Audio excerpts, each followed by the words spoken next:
You've done this a few times. Yes. It's funny We, too. It's interesting to me because I'm often reminded, when I started the show in 2013, mhm. everything was new. Yeah. Nobody had ever done this before. Nobody knew what to expect. It was interesting, right? Yeah. And now we've gotten to the point where design and architecture creatives really have developed and evolved into brands who can espouse their own ideas and share their thoughts in a meaningful way. For you, did that happen? It doesn't sound right, but did it happen overnight? Was that a natural thing for you, or did it take practice? It definitely took some practice, and it also took me figuring out, and we're a design firm. We're a brand slash design firm, but we are a brand in the sense that we have a design identity that people, we've been doing this long enough, and Nicole Hirsch Interiors has been in existence long enough that we I always say we are not a jack of all trades design firm. We have a very clear visual identity that we have developed over the course of many years, and it is why people come to us. New England, by default, is a much more traditional design, sensibility, and we really merge more modern contemporary design with more traditional New England architecture. So that didn't happen overnight, no, but it is our brand identity and why we are as busy as we are now, and taking on as these exciting projects that we're taking on. I've seen the industry change dramatically in that regard. Mhm. It's funny because I've said this a million times, and when I first started doing the show, I'm not a designer, right? I've never been a designer. I don't possess the talent or skill to be a designer, You know, but I love the industry. And so as a journalist, I've been able to do this. And when I started doing this, I would ask the question, so do you have a signature style? And the reason why I would ask that is because in the trade, in the trades, mhm. forever, when there was a contribution, they would always mention a designer attached to their signature style, or they've adopted this, it became theirs. It was almost like an artist, a fine artist, or someone who specializes in only one thing. Mhm. And that is not at all the case. And I've learned over time that it's a fingerprint, that there's a through line in your Mhm. work. But the styles come and go. But it's interesting to me because I would say you have half the creatives now who say that they have a signature style, Mhm. and there's nothing wrong with that. And the other half say, no, I can be completely moldable and pliable based on my client needs. Which camp do you fall in? So it's a little both. We would never disregard our clients' overall wants, needs, aesthetic ever.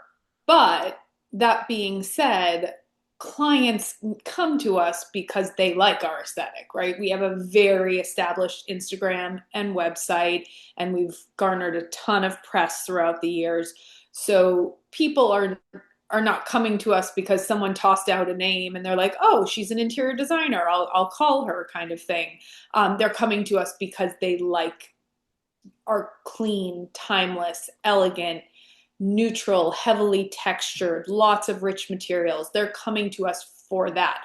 Now, that being said, and I say this to all my clients, you will never see two of our projects that look like cookie cutter images of one another. Everything is so completely distinct and unique and, um, you know, really specific to that client and their home.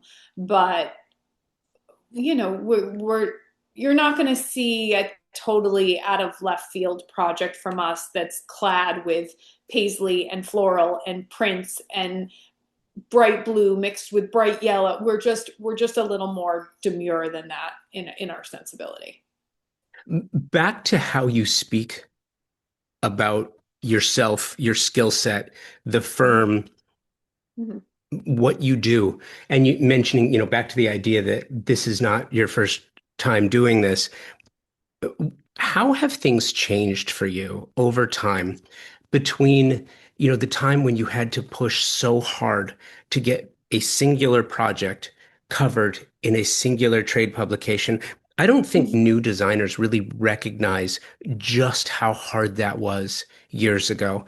Whereas now, as a brand, you're able to craft your own story in your own medium, in your own media, and Mhm. and share that with like-minded individuals. How have you sort of evolved in that regard?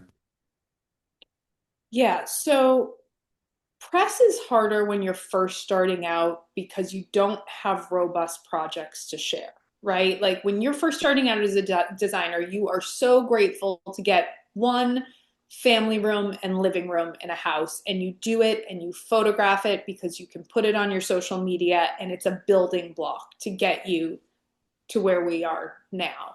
Um, Press now is a little bit easier for us because we don't do anything besides new construction and renovation, and we're touching pretty much an entire house. So, the process of shooting a project when we are done usually incorporates a kitchen, a family room, several bathrooms, a primary bedroom, several guest bedrooms, kids' bedrooms, and it's a very complete story. So the pitching process and the process of landing these projects in great publications becomes easier when you have more substantial projects to pitch.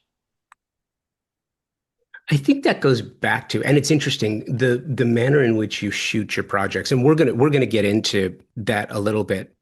Mhm. I want to talk about, and I want to drill down on that a little bit too, and talk about the storytelling. Mhm. First, okay, you can be both, but primarily you have to skew one or the other, even if it's by a tenth of 1%. Okay, okay.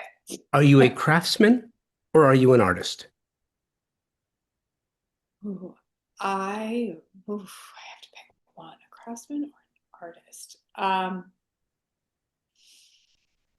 I would say that we're craftsmen in the sense that I would think by definition a craftsman is someone who kind of, and not that we are building anything. We obviously work with contractors and furniture makers and all that. We're not getting out our hammers and nails or any of that, but we're craftsmen in the sense that every detail of the home is planned.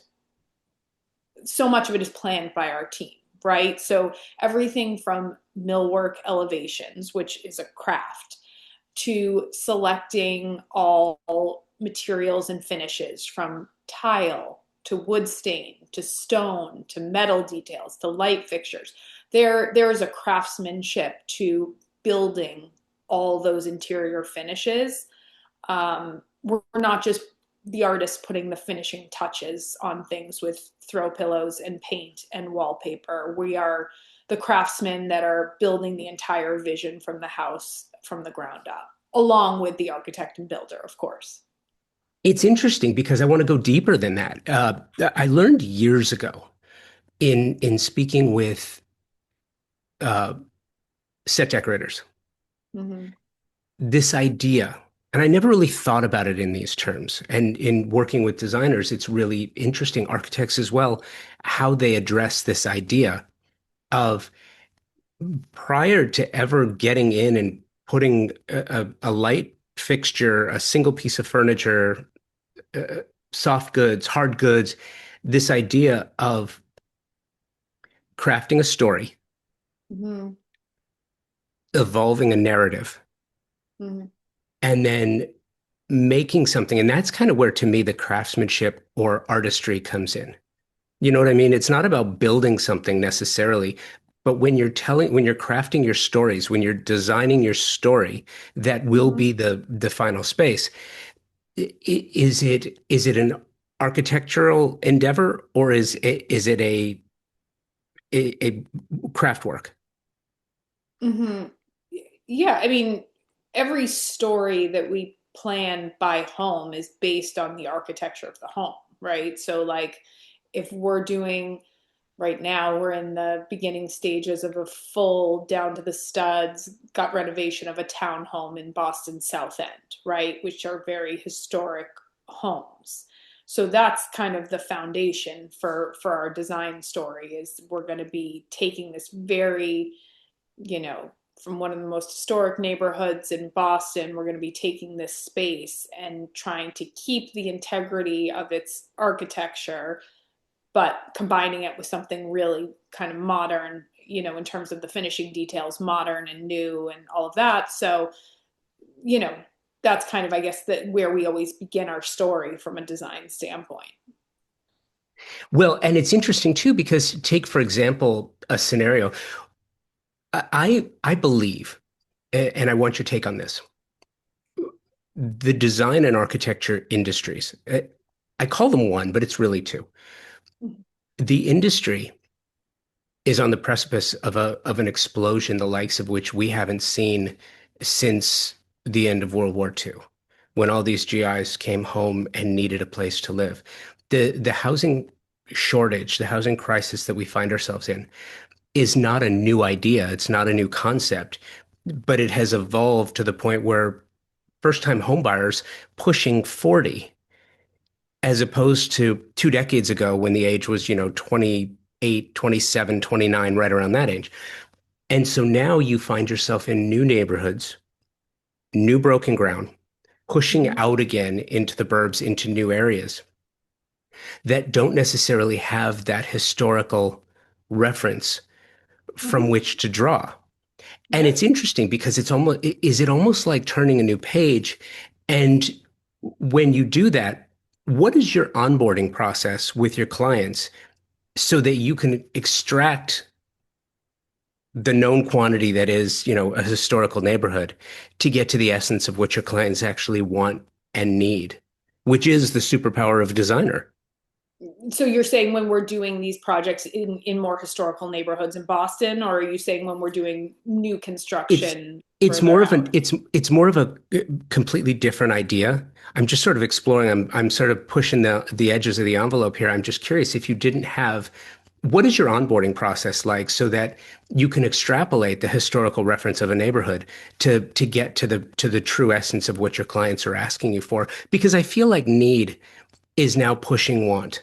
I think social media created this environment for people to get and do things that aren't necessarily material to the way they live.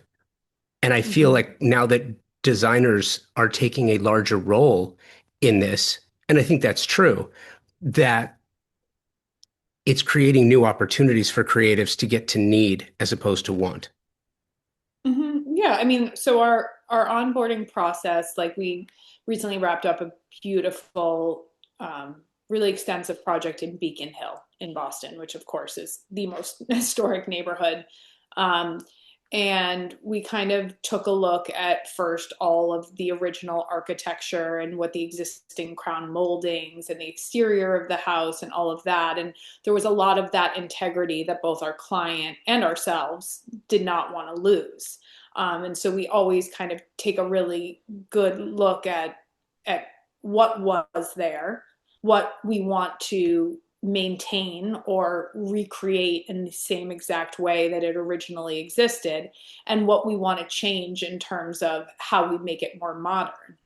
And so, you know, our clients are typically younger. This is where they're going to be raising their families. So they want all the modern amenities to make the space livable, but still kind of maintain some of those cues back to the more traditional roots of the house.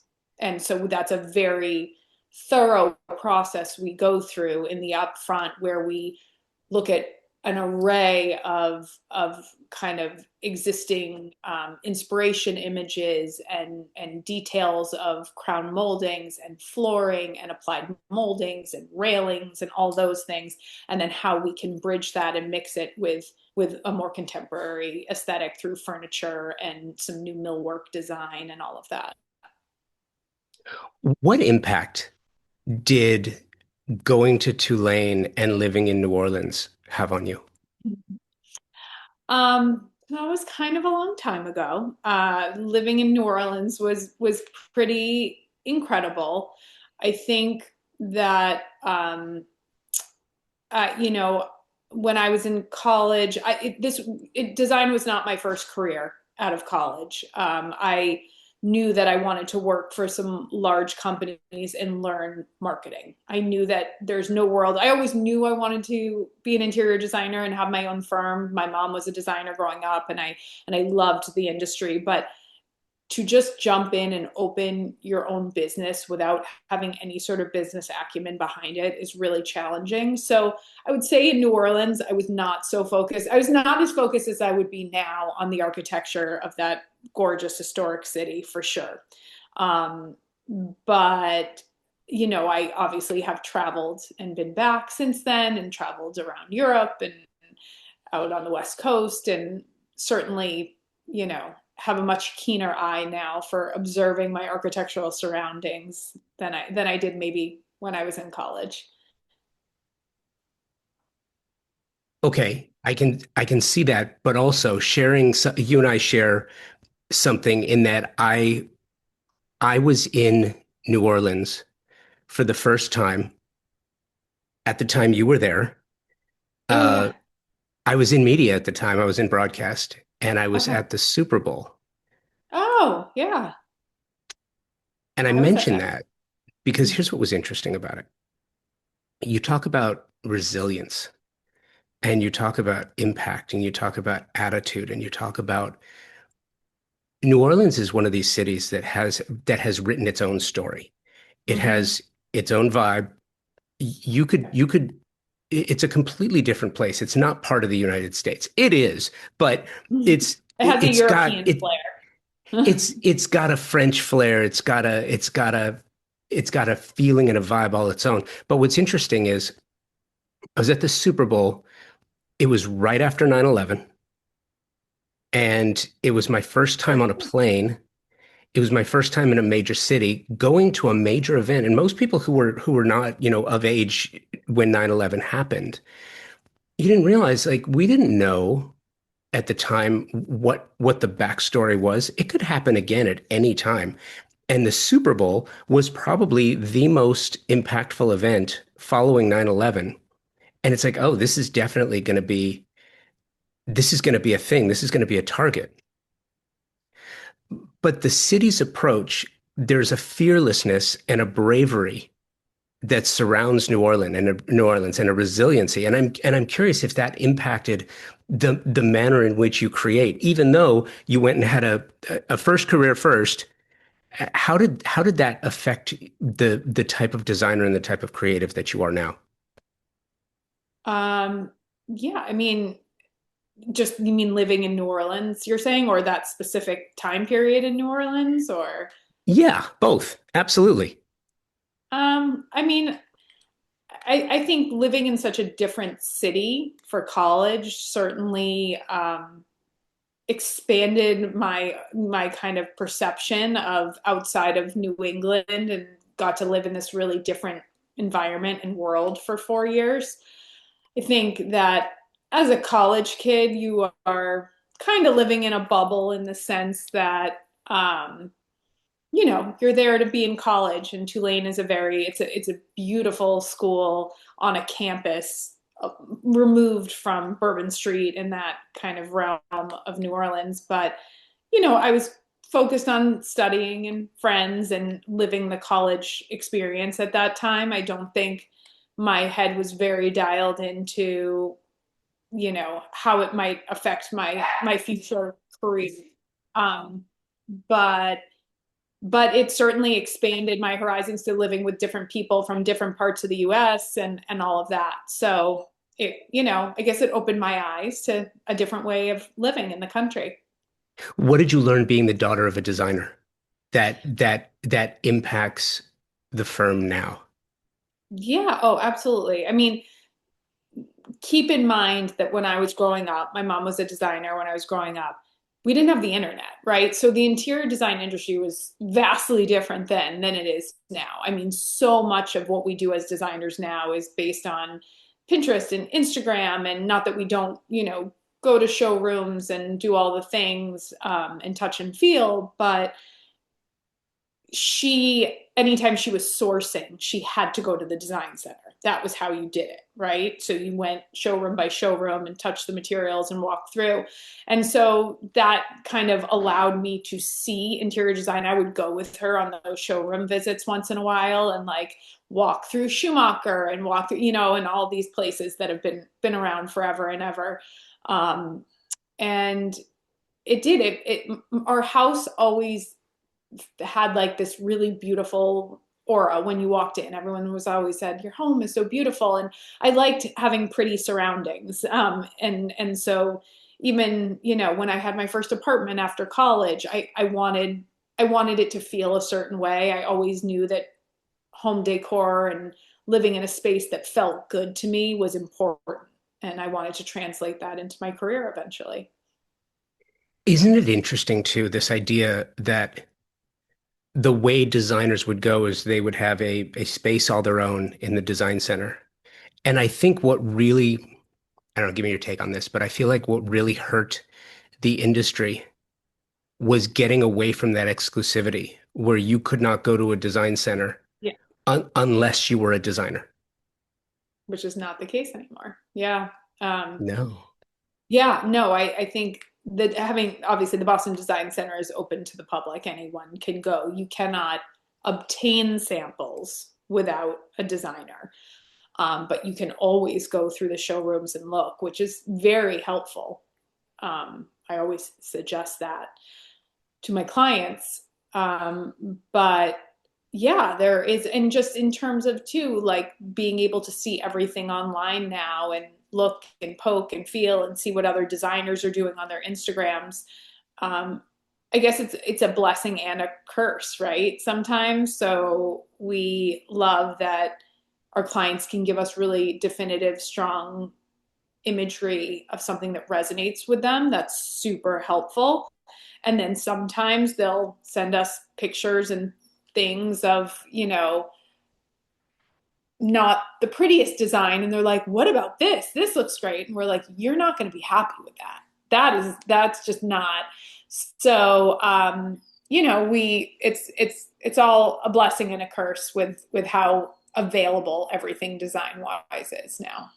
Well, and I think most people would agree now that AI is going to simply increase the volume of slop. And I'm curious, when a client sends you some sloppy social media thing, or they send you something that an A-list celebrity had published on, a home tour in AD, and you're like, well, either you're not going to be happy with this or you can't afford it. You can't afford it. It's going to cost you $1 bazillion, right? Um, yeah, so I think that there's always things we can glean, even the most expensive projects, and I would say for the most part, our clients are are building and creating spaces that are none of them are inexpensive. So there's always something from even the highest end inspiration, even if it's not the full look, there's parts of that we can always translate into our projects. Our clients are using gorgeous marble, they want metalwork, they're doing custom millwork. So there's very few things that we can't translate on the high end of our projects. But yeah, but sometimes we really like you know, we get some rough kind of imagery and we're asked to translate that. And we just honesty is the best policy. I've said this from the beginning and we practice this, that if there is something that we really believe is going to ruin the integrity of the project, we say to the client, we know you're going to be unhappy with this. We are not going to execute it this way. If you like this detail from it, let us rework it in a way that we know that it will execute in your home, kind of thing. How do you address the increased volume of both cost and scope creep? Yeah. So, this is where the relationship between designer and builder and architect on a project is so super, super important, because scope creep and pricing increase throughout is largely in our projects. When we source furniture and lighting and all of those things, for the most part, we can get pretty close on price point. Even if it's like an estimate from on a custom piece, we're going to get pretty close on that. Where things become increasingly more expensive is as we open walls, as we do this, as we, we start the construction process. So we ensure that in our projects, there is a very, very fluid line of communication between us and the architect and the builder. And there is never anything that happens where there is a price increase where we are not communicating that up front and early to our clients. And then they have the decision. Do you want to do it? Do you not want to do it? Do you want to spend it here but not spend it there? And so clients are always more amenable to small price increases when they feel like it's being presented to them early with options. And so that's always our goal, on our new constructions and renovations. When I talk about cost creep, I'm Mhm. also referencing, and we're so tired of talking about the word tariffs now, and I totally get it. Mhm. Aside from tariffs, Mhm. everything costs more. Mhm. Inflationary pressures have led to the cost for everything going up exponentially. But then you have, and again, back to the dangers of social media. Love this kitchen, but they've got cooling drawers, refrigeration drawers, warming drawers. They've got a butler's pantry or a scullery. They've got a wine. They've got wine columns. They've got it. It gets both exhausting and due to the creep, some clients figure, well, I've got to have this because that is the new normal. That is the new. Mhm. Then it's a philosophical question, right? When it comes to the performative nature, like if you're putting in a kitchen, storage has always been important, right? Mhm. Yep. Maybe having refrigerator, freezer, and two refrigeration drawers and two warming, maybe that's not necessary for this client. Then you're having a philosophical confrontation or conversation about what need versus want is. And in case you can't tell, I have been completely fixated lately on this idea of need versus want because I feel like the true client whisperers are the designers, Yeah. Oh because no, our we have these conversations all the, yeah, we go through this a lot because um yeah, there are so many like new bells and whistles for kitchens as well. Um Things that, the galley sinks and where you have like these like massive 3 foot long sinks that have all these accoutrements, and there's a lot of add-ons you can do, and I think we help our clients weigh that. At the end of the day, I'm not here to dictate to them what they want or need functionally. That's not my job. I can help them talk through that. I am here to, you decide what you need functionally, and we're going to design a gorgeous kitchen around that.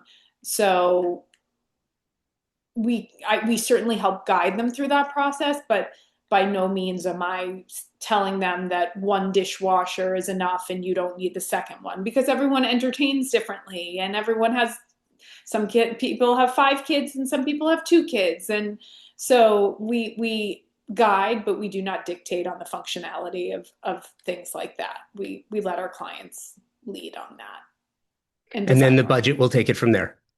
And then the budget will take, yeah, and we're very upfront. I mean, they go with us on the process of sourcing all these appliances, so they understand what everything costs before a credit card is put down, and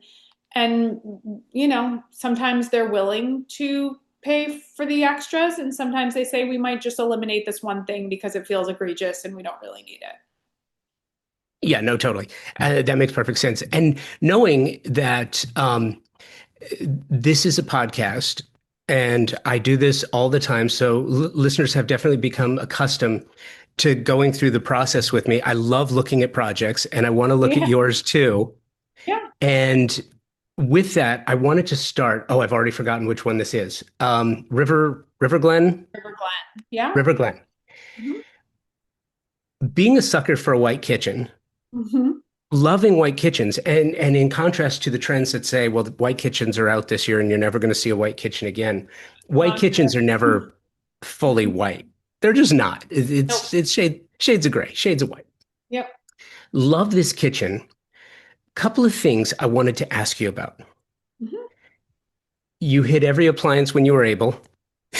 Always. Hmm. Always? Always. Always. Okay.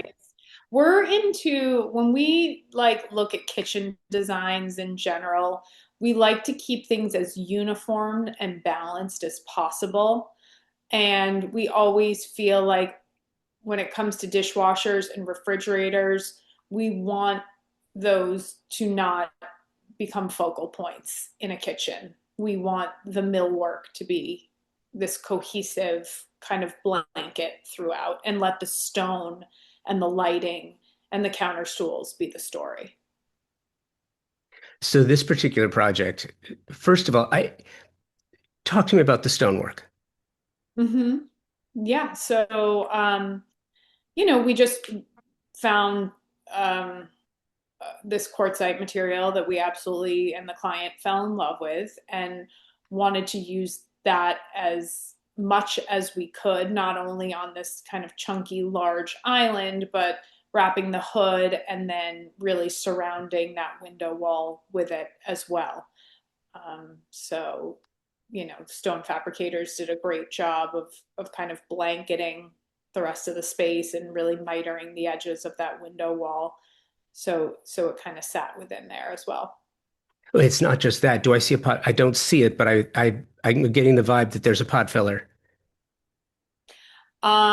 We did do a pot filler in this project. Not everyone does pot fillers. A lot of people find them not necessary, especially if there's a prep sink um, in the island. But I believe on this one we did do a pot filler.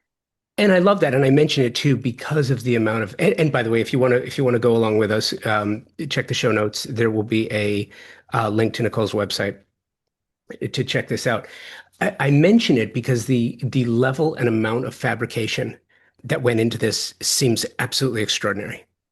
Thank you. Yeah, no, it is between the mitered island and the window wall and the hood and all of that. Yeah, typically in our projects, there are very few projects we do where there's not extensive stone fabrication work. Stone is a really integral part of all of our projects in powder rooms, in kitchens, in primary bathrooms. Um, it it's a very important piece of the design puzzle for us when we're doing homes. And I love too the mix and match and strategic placement of poles. I think was really masterfully done. I wanted to ask you, speaking of masterfully done, I'm making some guesses here, right? Because I can't see where everything is, and I love that. Yeah. I'm thinking that there's an appliance garage. Um, yes, in this one there is an appliance garage if you're standing at the sink to the right. Yeah, which I love. What am I not seeing here? What appliances am I not seeing? Not seeing two dishwashers, you're not seeing garbage pull out, which, obviously.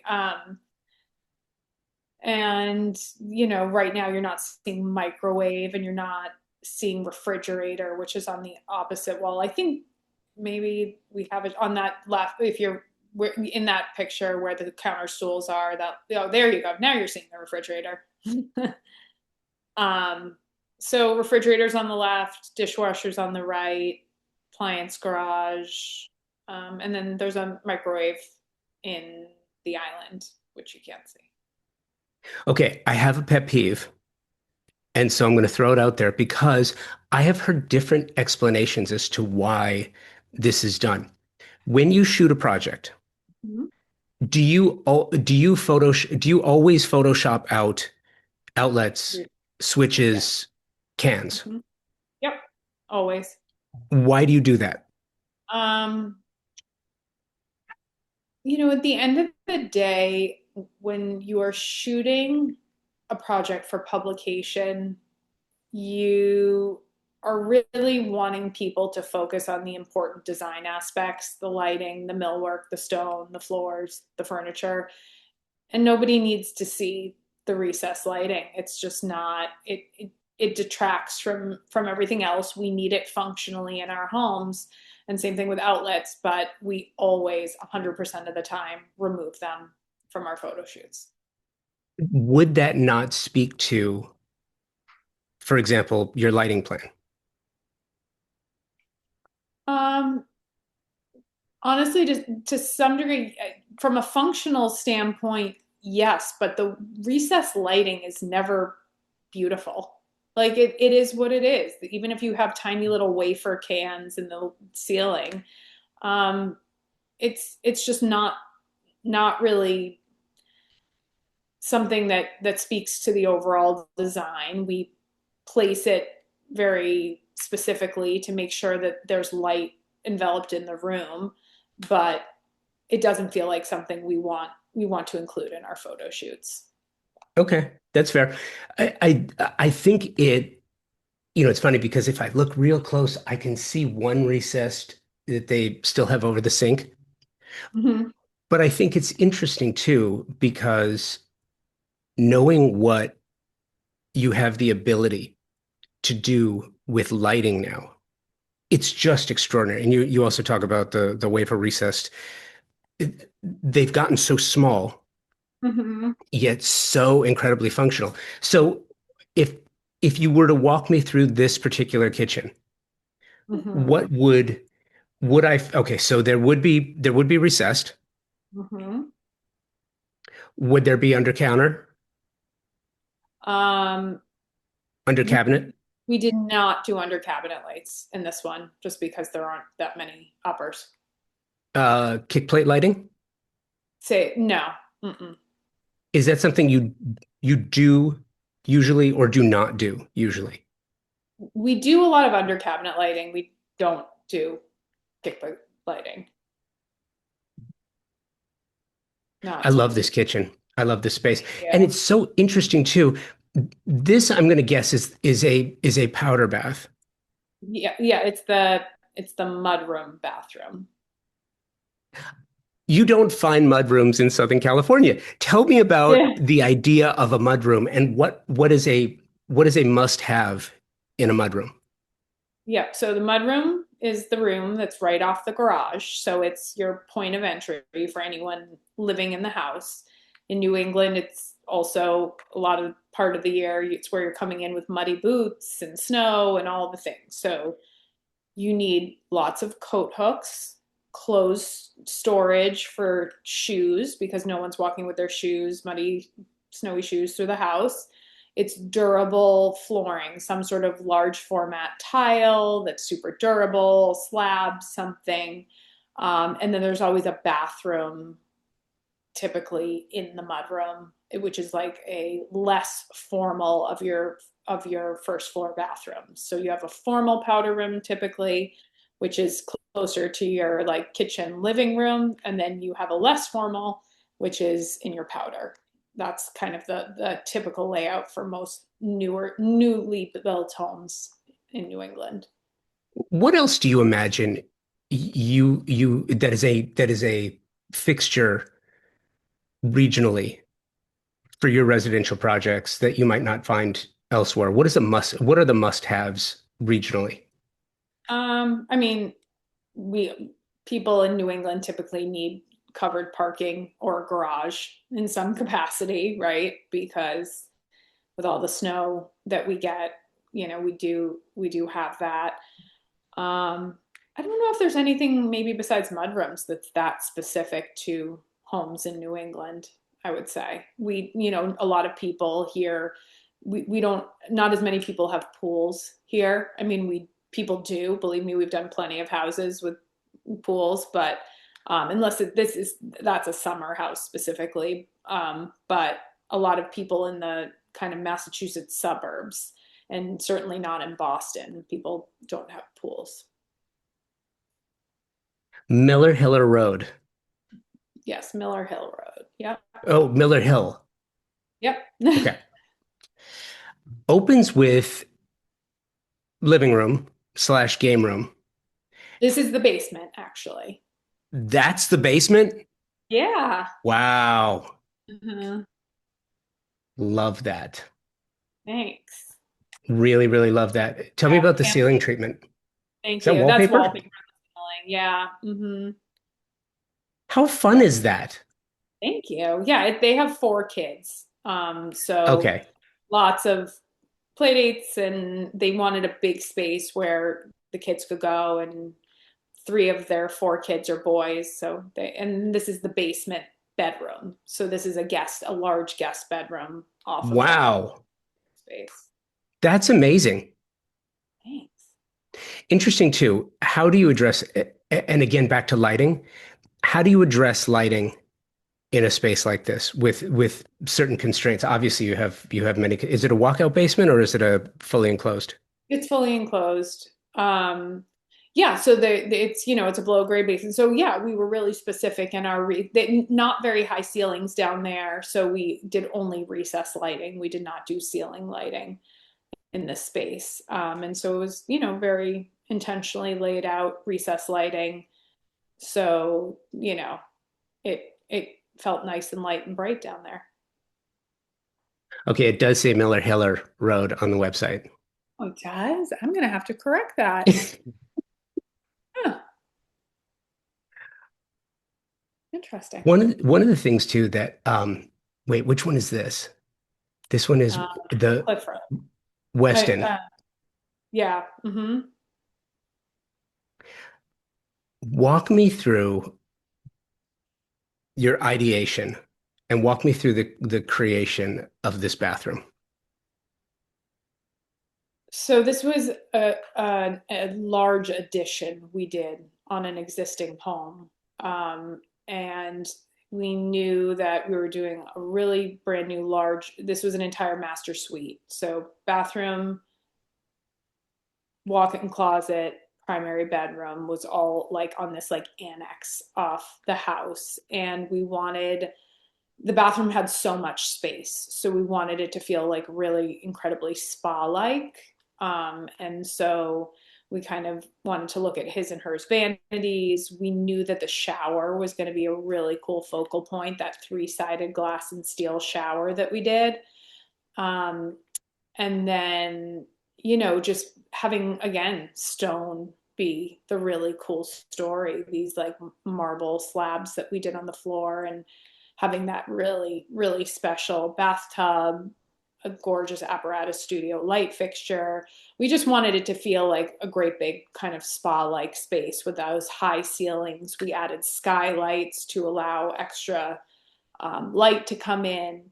So, there was lots of parts and pieces that we worked through to perfect that space. What is the industry like? What is the community like where you are? What is it? What is the is it a close design community? Do you have what kind of resources are you working with? Yeah, I mean, we're really, really, I always say this to people, like, as much as I would love to be at every design function, networking, this, that, we're really, really busy. We're fortunate in that, and I know all the designers are so busy. But for the most part during the day, we're focusing our time on our clients and our projects, and we have a ton of amazing builders and architects and subs, and all these people that have built insanely amazing working relationships with. um, I myself am a mom of three kids, and so as much as I would love to be out at night, as I said, at all of these events, I am probably not the best networker within the industry, in full transparency. If we are being presented an award, I will certainly attend that, that event. and for different magazine publication launch events that we're being featured in. But I think that we've built this great relationship with our partners and our builders, and but we kind of put our heads down, get our work done, and we have great relationships with our partners, but don't spend a ton of time at industry events. I would say maybe that's a bad thing, but it's kind of Well, where we're. how do you stay on top of product materials? What are your essentials? What are your go-tos? What do you go to every year or maybe every other year? What is part of the plan to be in to find out what's new? Where do you go? Yeah, so we from a we have vendors that are like tried and true in terms of like the fabrics and the furniture and all of that that we have really close relationships with. So a lot of times showrooms are coming to us to present. Um, I do, travel, and in my travels, I always am like, whether it's Miami or New York or LA or whatever the case may be, always looking. Um, we are always watching what's going on in Paris and, all of these in Italy at the different design shows. So we're always keeping tabs on what's next. Um, it's not like one show that it's not at one particular thing. It's just being vigilant all the time at what we see coming down the pipeline. Um, as we're recording this in a couple of weeks, KBIS is coming up. Um, because you'll have it in Orlando. You just came from Orlando. You just got stuck in Hmm. Orlando. Hmm. Will is that something that you go to every year, every other year? No, that's not one that we go to. And your showrooms there, you think you see everything you need to see? I mean, I think that we could always do a better job of getting on the road and going to the shows and all of that. I think a lot of stuff we are able to see, and a lot of vendors do reach out to us, and we have calls so they can show us their newest collections of lighting and all of that. So it's a mix. Do you have what else do you have coming up that you're super excited about? The book. Do you still go in support of that? The book? Did you have a book? Did you have a book recently? Nope. Why did I think you did? No, we've been in books, we're in a lot of magazines, but no.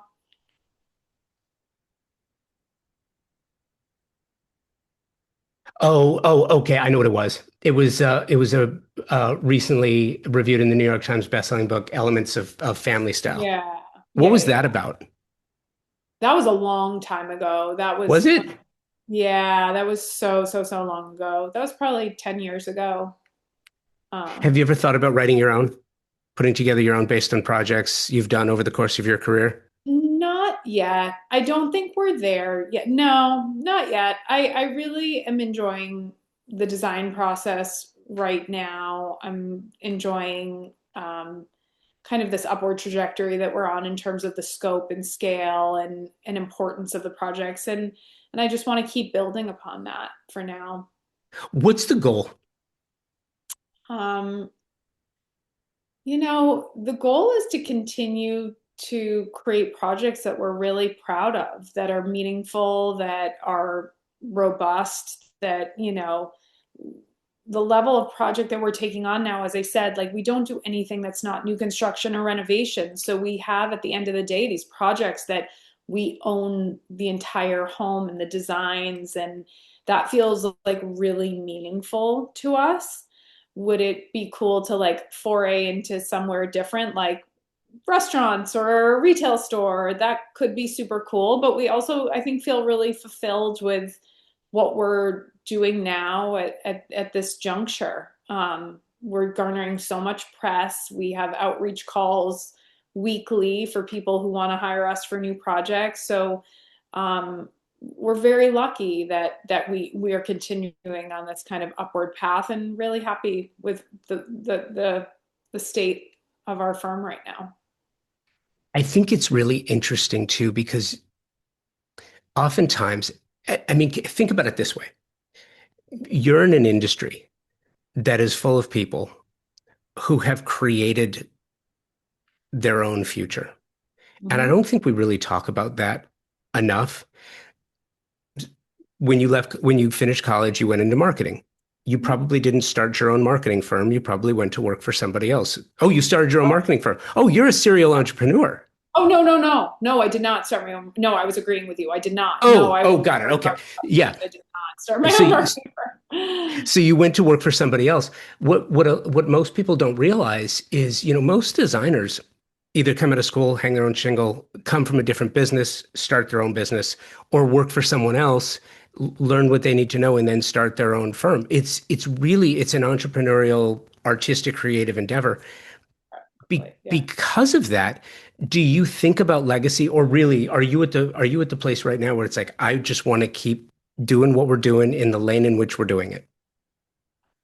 No, I always want to grow more. I mean, we're constantly year on year, we are evolving as a brand and growing and becoming more well known, not just now in New England, but outside of, like it's kind of like cool when I'm somewhere and someone will introduce me and I'll be like, "Oh, hi, nice to meet you. I'm Nicole Hirsch." And they're like the interior designer, which is like, as we grow, obviously Instagram is kind of this crazy tool now, and with about 20,000 followers at this point, people do know our brand, and I just want to continue to be a name and a brand in the interior design industry that people admire, um, and continue to do projects that excite people and inspire people. Love that. And I love this. Thank you for taking the time to do this and for working without the schedules. This storm was crazy. Storm was crazy. I never wanted to snow again, ever. And you're going to stay in New England? Yes, I'm going to Okay. I stay. don't think I don't think that's a realistic expectation. I know, right? Well, we spend plenty of time in warmer climates too, so we can't complain. Can't Fair enough. complain. It's Fair lovely enough. here. Well, I love this. Thank Thank you you for so doing it. much, very much for having me. I appreciate it, and thank you. You bet. Okay, Hang on one thanks. second. Hang Okay. on one second.